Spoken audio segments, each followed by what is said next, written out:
Desarrollo militar de la Primera Guerra Mundial. Inicialmente la guerra estalla y enfrenta a Alemania y Austria, que son las potencias centrales, contra Inglaterra, Rusia, Serbia, Montenegro y Bélgica, los aliados. Las potencias centrales gozaban de una mejor posición estratégica y del mejor ejército de todos, que era el alemán. Sin embargo, los aliados tenían otra ventaja que no contaban los alemanes, y es que ellos podían atacar a Alemania por dos frentes distintos y poseían pues también la mejor flota de guerra, que era la inglesa. Empezamos por el año 1914, que es el año de la Guerra de Movimientos. Voy a centrarme primero en el frente occidental. El 4 de agosto de 1914, los alemanes invaden Bélgica y comienzan con el plan Schlieffen, que ya os conté en el vídeo anterior. La resistencia belga es rápidamente aplastada y las unidades alemanas se dirigen hacia París. Mientras, los británicos despliegan su pequeño ejército en Francia, en las costas del Canal de la Mancha. Al mismo tiempo, los franceses inician su plan 17 y atacan Alsacia y Lorena, siendo derrotados de forma sangrienta gracias al empleo de ametralladoras y a la superioridad artillera alemana.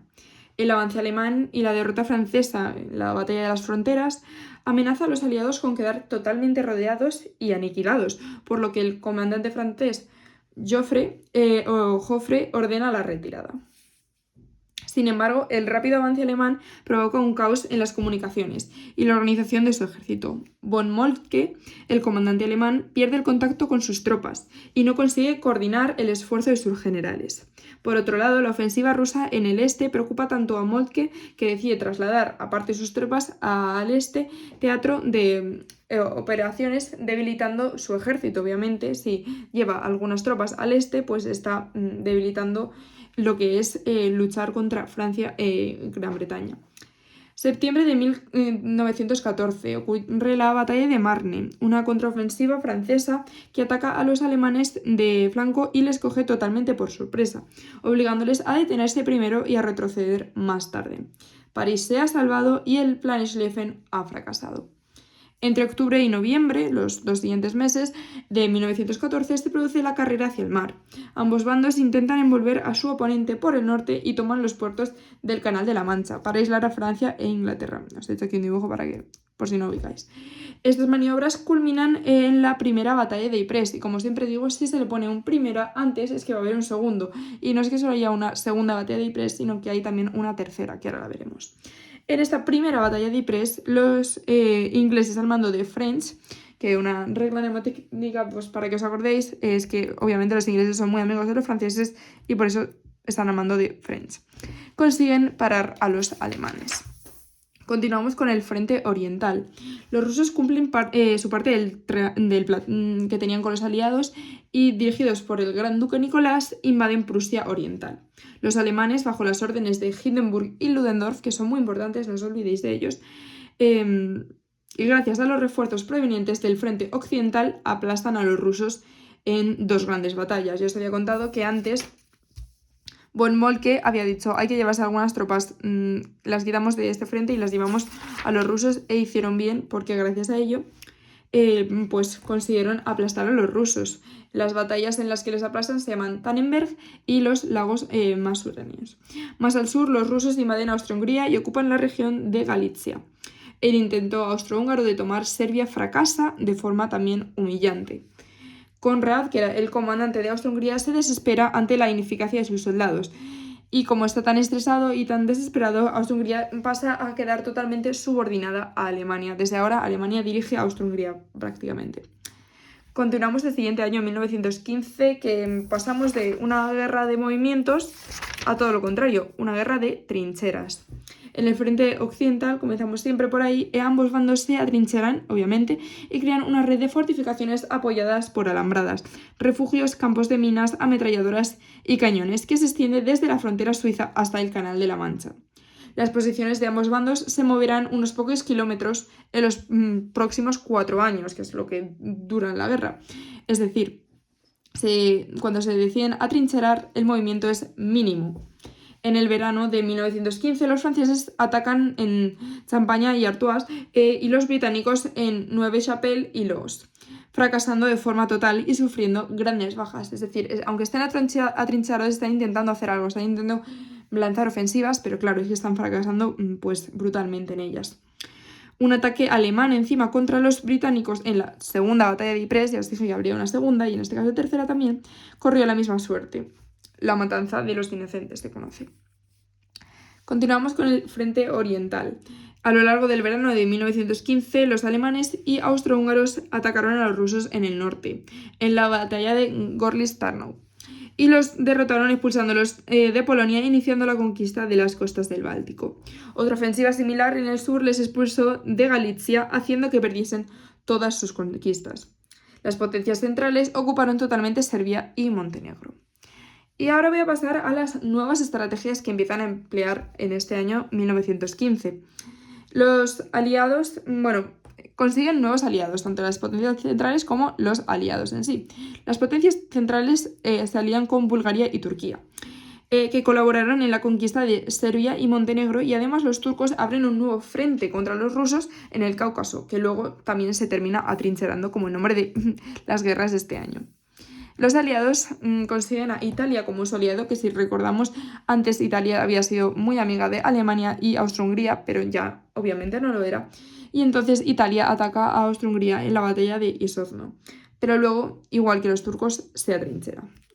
Los aliados deciden llevar a cabo la estrategia indirecta, que consistía en derrotar a Alemania sin recurrir a una costosa batalla en el frente occidental, buscando atacarla por algún punto débil. Entonces tenemos esas técnicas, que es la primera, el bloqueo marítimo. La flota británica inició un bloqueo contra Alemania y Austria-Hungría, impidiendo que comercien con otros países. El objetivo de este bloqueo marítimo es derrotarlos por hambre y por falta de materias primas para su industria militar.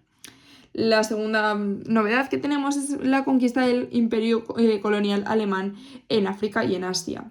Con la ayuda de Japón, que se llevaba bien con Gran Bretaña, pues consiguen conquistar parte del imperio colonial alemán. En África Oriental, sin embargo, hubo un ejército que se mantuvo activo hasta 1918. O sea, ese ejército siguió ahí, pasase lo que pasase en el resto del imperio colonial alemán. Luego tenemos también la campaña de los Dardanelos, que es un intento británico por capturar estos estrechos con el objetivo de sacar a Turquía de la guerra y abrir una ruta de ayuda a Rusia. Claro, a los aliados les estorbaba mucho Turquía porque estaba pues cortándoles el paso con Rusia, que era también pues aliado de ellos. Entonces estaban intentando pues tumbar a Turquía para así poder tener vía libre con Rusia. ¿Qué pasa? Que esto fue un desastre y los barcos aliados no lograron forzar el paso de los estrechos, y un desembarco de tropas terrestres fue derrotado por los turcos en la batalla de Galípoli. También tenemos otro desembarco, que es el desembarco en Salónica. Es una ciudad griega, aunque el país permaneció neutral, pues también se desembarcó en Grecia. ¿Por qué se hizo este desembarco? Porque se intentaba llegar a Austro-Hungría por el sur. Pero ¿qué pasó? Que esto pues también fue un fracaso y también se terminaron atrincherando. 1915, el año de las trincheras. Alemania inició una campaña submarina para llevar adelante su propio bloqueo contra Inglaterra. El bloqueo marítimo estaba doliendo mucho y Alemania quería darle a Gran Bretaña pan de su propia medicina. El ataque a buques mercantes de países neutrales y la muerte en ellos de muchos norteamericanos, como destaca el hundimiento del Lusitania, hizo que Estados Unidos amenazase con entrar en la guerra, por la que Alemania ordenó a sus submarinos cesar en sus ataques, porque es que este bloqueo consistía en hundir todos los barcos habidos y por haber. Y claro, lo mismo, pues los estadounidenses dijeron, oye, que nosotros no tenemos nada que ver con las peleas europeas. Y por suerte, gracias a la petición de Estados Unidos, los alemanes pararon. Sin embargo, Alemania también hizo otras cosas, y es que inició una campaña de bombardeos contra varias ciudades francesas y británicas, con el mero objetivo de aterrorizar a la población civil y forzar la paz. Sufrieron ciudades destacables como son Londres y París, pero esta estrategia fue un total y absoluto fracaso, ya que a pesar de que provocó la muerte de miles de civiles y pues se realizaron ataques en represalia que se llevaron a cabo por la aviación aliada contra las ciudades alemanas. Es decir, los alemanes no ganaron nada porque obviamente les devolvieron con la misma moneda. Siguiente año, 1916, la guerra de desgaste. Comenzamos una vez más. En el frente occidental, las trincheras llevaron al desarrollo de nuevas armas y tácticas para intentar acabar con el estancamiento del frente occidental. Pensad que si no están en movimiento tienen mucho tiempo para pensar y se les ocurrieron pues nuevas técnicas como son los gases tóxicos, lanzallamas, artillería de gran calibre, tanques, aviación. Además, se nombra un nuevo comandante alemán que es von Falkenhayn, que desarrolló una nueva táctica, una de las tácticas más crueles de guerra que existen, que es la guerra de desgaste, cuyo único objetivo era provocar tal número de muertes en el enemigo que su moral se hundiese y pidiese la paz. Así se desarrolla la batalla de Verdún, no la olvidéis porque es muy importante, que fue un ataque masivo alemán contra esta posición, en la que los franceses no podían dejar de defender a Verdún porque tenía un significado, un valor muy simbólico para ellos, era muy importante. Fue esta la batalla más sangrienta de toda la guerra. Duró 4 meses y ambos bandos sufrieron más de 500.000 de bajas cada uno. Con esto se dieron cuenta los alemanes que la guerra de desgaste era igual de mala para ellos como para sus rivales. Finalmente los franceses recuperaron el terreno que habían perdido y los británicos desencadenaron la batalla del Somme, donde su nuevo ejército de voluntarios, dirigidos por Haig, atacó a los alemanes, pero fue rechazado sangrientamente y sufrió un número enorme de bajas. Continuamos con el frente oriental, que estaba al mando de Brusilov, y desencadenaron una ofensiva en Galicia y derrotaron de forma total a los austrohúngaros, obligando a los alemanes a sacar soldados del frente occidental para evitar el derrumbe de su aliado. Es que básicamente toda la guerra se basa en Alemania protegiendo a Austria-Hungría por las cosas que le pasan. Este éxito animó a Rumanía a unirse a los aliados. Claro, Rumanía vio que los aliados estaban haciendo algo bien y que ella estaba cerca de ellos y dijo, pues me uno. Sin embargo, una ofensiva alemana y búlgara ocupó rápidamente el país. Rumanía quedó ocupada sin ningún tipo de problema. Otros frentes, porque no solo están en el occidental y el oriental, también el frente italiano y de Salónica, que estaban estancados, resumen. En Portugal también se suma a los aliados, tenemos ahí un nuevo frente. Turquía es atacada por varios frentes para que abandone la guerra. Y luego hay que destacar la batalla de Jutlandia, que es un intento fallido de la flota de guerra alemana por destruir a la inglesa y poner fin al bloqueo, pero como ya he dicho, fallido, no lo consiguieron. Luego, una táctica que usaron tanto pues, las potencias centrales como los aliados fue provocar rebeliones internas en los países enemigos. Los alemanes lo que hicieron fue que azuzaron a los irlandeses a que se sublevaran contra los ingleses en el domingo de Pascua. Sin embargo, fueron derrotados. Pero otra cosa que hicieron que surgió más efecto fue la de permitir la entrada en Rusia de líderes bolcheviques exiliados, como pues, por ejemplo Lenin. Y ahora después veremos qué hicieron ellos. Gran Bretaña, pues consiguieron la rebelión de las tribus árabes contra los turcos gracias a la intervención de T.E. Lawrence, que encabezó una fructífera guerra de guerrillas en el desierto. Siguiente año, 1917, quedaos con esta fecha porque, como dice el título, el año decisivo. En el frente occidental, tras la batalla de Verdún, Francia nombró un nuevo comandante en jefe, que fue Nivelle, que organizó una nueva ofensiva para la primavera, que es esta batalla se llamó Batalla de Chemin-des-Dames, y se cerró con un costoso fracaso. El ejército francés ya está harto y se amotina diciendo que no están dispuestos a llevar a cabo ataques suicidas como el que han hecho en Chemin-des-Dames, que ellos sí que están dispuestos a seguir defendiendo sus trincheras, pero nada más. Nivelle, como no lo ha hecho bien, es sustituido por Pétain, que inicia el lento proceso de calmar los ánimos y reorganizar a los soldados intentando mejorar su moral. O sea, Pétain lo hizo bastante bien porque escuchó a los soldados y les ayudó para ver qué es lo que necesitaban cuando ellos en realidad eran los que estaban luchando. Entonces escuchó sus peticiones y decidió que estaba de acuerdo con ellos y que no iba a atacar hasta que hubiese una mayor ventaja en defensiva que pues les permitiese tener un poco de margen. Continuamos con que Inglaterra desencadena su propia ofensiva en Flandes, la primera con 2 pequeñas batallas para tantear a los alemanes, Vimy y Arras, que no consiguió muchos resultados, y posteriormente con la tercera batalla de Ypres, otro sangriento fracaso. Haig decide presionando a los alemanes. Haig decide seguir presionando a los alemanes y desencadena una última batalla en Cambrai, en la que destaca el uso masivo de tanques de guerra. que digamos que, bueno, pues les dio un poco de alegría. Para terminar el año fue un pequeño triunfo de Gran Bretaña, tampoco gran cosa, pero acostumbrados a lo que venían, pues algo fue. En el frente oriental, en marzo de 1917, estalla una revolución en Rusia con la idea de acabar con la guerra. Aprovechando el desgobierno del país, los alemanes inician una nueva ofensiva en el norte y toman la ciudad de Riga, avanzando cientos de kilómetros por el interior de Rusia. Los soldados rusos dicen hasta aquí y se niegan a luchar y abandonan el frente. En noviembre de 1917, los bolcheviques se hacen con el poder y prometen la paz que se firma en 1918, en el Tratado de Brest-Litovsk. Por eso, pensad lo importante que os he dicho antes, que os quedaseis con el plan que había hecho Alemania simplemente un año antes de meter a líderes bolcheviques en Rusia, porque gracias a ellos firmarían un tratado, el Tratado de Brest-Litovsk, que claro, abandonaba Rusia la guerra y por tanto Alemania se hacía con el control de Polonia, las costas del Báltico, Finlandia y Ucrania. Es decir, Alemania ganaba muchísimo territorio. La derrota rusa además no es que solo diese territorios a Alemania, es que le permitía pues sacar tropas del frente oriental y concentrarlas en Francia para aplastar así a los aliados.